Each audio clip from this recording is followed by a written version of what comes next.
Shalom jemaat yang dikasihi dalam Kristus. Mari sama-sama hari ini kita merenungkan satu ayat yang mungkin jarang kita perhatikan, tapi ini satu ayat yang penting. Dari Yosua 16 ayat yang ke-10 di sana dikatakan demikian. Tetapi orang Kanaan yang diam di Geser tidak dihalau oleh Bani Efraim, sehingga orang Kanaan itu masih diam di tengah-tengah Efraim sampai sekarang, tetapi menjadi orang upeti.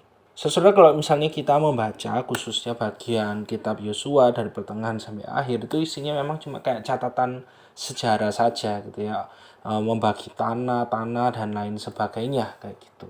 Tapi sampai di ayat ke-10 ini, kalau misalnya kita dalami, maka ayat ini sebenarnya ada suatu message yang penting, pesan yang penting bagi setiap dari kita. Kalau kita lihat konteks historis pada waktu itu, maka Allah sudah memberikan perintah bagi orang Israel untuk menghalau semua bangsa Kanaan ketika mereka memasuki tanah perjanjian tersebut.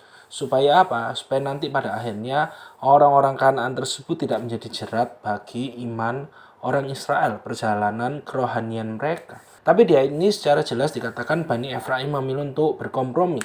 Orang Kanaan tidak dihalau sepenuhnya, malahan dijadikan mereka untuk membayar upeti.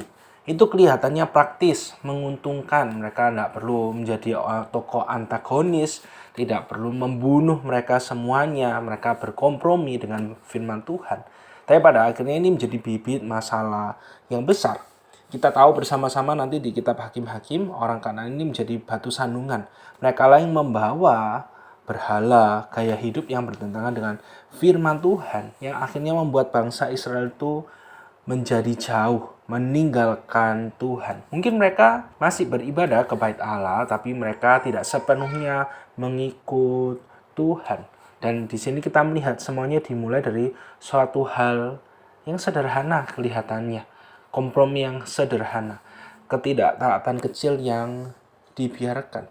Dan bukankah seringkali ini yang terjadi di dalam hidup setiap dari kita? Kita seringkali berkata, cuma dosa kecil, nggak apa-apalah, masih bisa ditoleransi.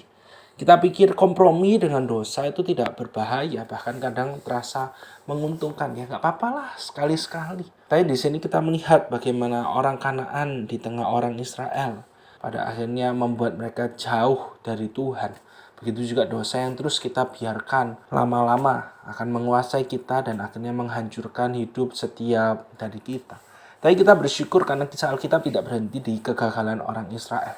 Yosua bin Nun gagal membawa Israel taat sepenuhnya. Tapi kita memiliki Yosua yang sejati, yaitu Yesus Kristus. Dialah yang tidak pernah kompromi dengan dosa. Melalui salibnya, Yesus menuntaskan peperangan terbesar. Ia mengalahkan musuh kita, dosa, maut, dan kuasa iblis. Kalau bangsa Israel membiarkan musuhnya tetap tinggal, tapi Yesus menghancurkan musuh itu sampai tuntas. Ini itu sebabnya sekarang lagi hidup kita tidak lagi di bawah belenggu dosa, tidak lagi diperbudak oleh dosa, karena kita sudah ditebus, kita bukan budak dosa lagi, melainkan orang-orang yang dipanggil untuk hidup dalam kemenangan Kristus, kebangkitan Kristus yang memberikan kemenangan yang sejati.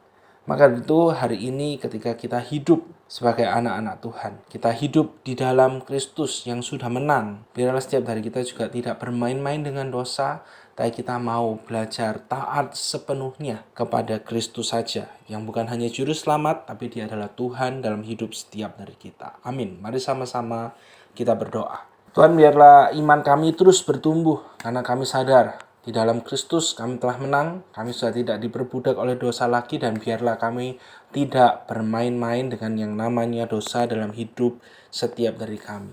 Terima kasih ya Tuhan, hanya dalam nama Tuhan Yesus kami berdoa. Amin.